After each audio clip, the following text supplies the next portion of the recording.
Hello दोस्तों, चीची चिड़िया channel पर आपका स्वागत है। माँ हमें कहानी सुनाओ ना। चलो बच्चों, मैं तुम्हें आज एक कहानी सुनाती हूँ। एक वक्त की बात है, एक घर में रहता था एक प्यारा सा कुत्ता जिसका नाम था टफी। ना वो इतना अनोखा था, ना ही इतना खास था, लेकिन एक बात थी कि जब भी वो कहीं बाहर निकलता था, वो हमेशा ही पल भर में खो जाता था। एक दिन वो घर से बाहर सड़क पर आ गया, जमीन में लुढ़कने के लिए और थोड़ा बाहर घूमने के लिए। खेलते खेलते उसे समझ ही नहीं आया कि वो कहाँ आ गया है, और फिर डर के मारे वो किसी बेंच के नीचे दुबक कर बैठ गया और कांपने लगा।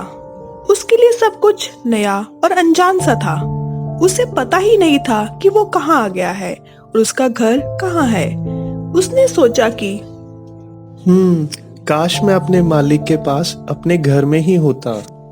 अंधेरा होने लगा था। बाकी अकड़ू डॉग्स भी सैर करने निकल गए थे। उनसे कुछ भी पूछने का ख्याल बहुत ही डरावना था।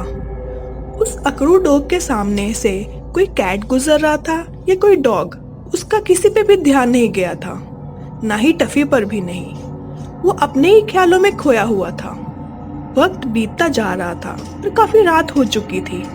टफी को भूख भी लग रही थी, पर खाने को कुछ भी नहीं था, ना ही उसके आसपास कुछ खाने को दिखाई दे रहा था।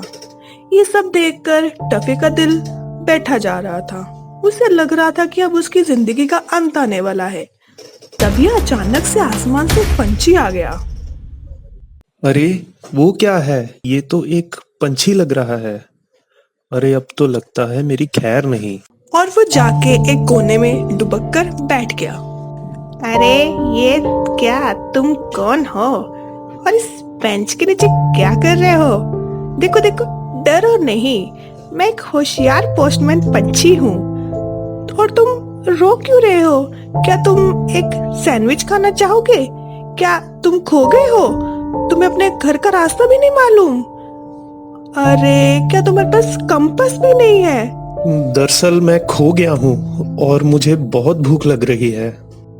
टफी ने दुखी होकर कहा और उसने थोड़ा सा सैंडविच खाया और तब उसकी जान में जान आई। अब वो पंछी उसे डरावना नहीं लग रहा था। और फिर उस पंछी ने दोबारा पूछा, अरे क्या तुम्हें तुम्हारे घर का पता याद नहीं है? टफी ने अपने घर का पता याद करने की कोशिश की, पर उसके घर का पता और नंबर याद ही नहीं आ रहा था। वैसे अच्छा होता अगर मैंने अपना पता अपनी पूंछ पर ही लिखवा लिया होता। अगर तुम्हारे पास घर का पता होता तो घर ढूंढना आसान हो जाता। मैं एक होम पंछी हूँ। मुझ जैसे पंछी कभी नहीं खोते और हम कहीं भी जाएं, घर वापस आ ही जाते हैं। अरे बाबा, वो सब तो ठीक है, पर मैं कोई होम टफी नहीं हूँ। मेरे लिए अपना घर ढूंढना ही आसान नहीं है। अरे तुम भी ना, अगर तुम कभी भी खो जाओ तो घबराने की जगह अक्ल से काम लो। कभी भी दूसरों से मत शर्माओ और तुरंत ही बड़ों के पास जाओ और उन्हें उनके बारे में बताओ जिनको तुम ढूंढने की कोशिश कर रहे हो। अरे ये तो बहुत आसान है। मेरी मालकिन के चेहरे पर छोटे छोटे डॉट्स हैं और उनकी नाक थोड़ी ऊंची है। हाँ, और उन्हें कैंडीज भी बहुत पसंद है, और यहाँ तक उनकी जेब में हमेशा कैंडी रैपर्स होते ही हैं, और उनके बाल सीधे और लाल रंग के हैं, और उनको सब कहते हैं आयशा। ये सब सुनकर वो पंछी वहाँ से अचानक से चला गया और फिर टफी और डरने लगा।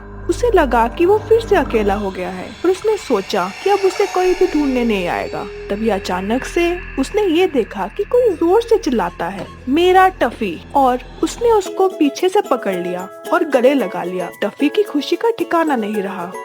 उसकी मालकिन ने उसे बच्चे की तरह गोद में ले लिया है और फिर उसकी मालकिन बोलती है, कितने गंदे हो गए हो टफी तुम, पूंछ पर भी इतनी मिट्टी लगी हुई है। तुम्हें पता है ना, हमारे घर का पता तुम्हारी पूंछ पर नहीं बल्कि तुम्हारे कॉलर पर लिखा हुआ है। अब तुम पंछी का धन्यवाद कहो, इसने मुझे घर पर आकर बताया कि तुम कहाँ हो। ये लो पंछी, एक कैंडी मेरी मदद करने के लिए। जैसे ही तुमने पता बताया, मैं बिना वक्त गवाए यहाँ आ गई।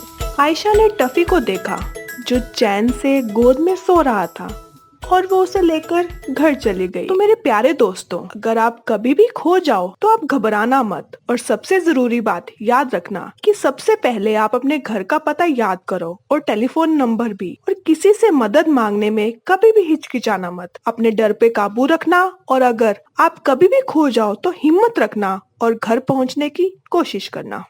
दोस्तों, अगर आपको ये वीडियो अच्छी लगी तो इस वीडियो को लाइक, शेयर, कमेंट करने के साथ ही हमारे चैनल चीची चिड़िया को सब्सक्राइब जरूर करें, ताकि हमारी आने वाली वीडियो की नोटिफिकेशन आपको मिलती रहे।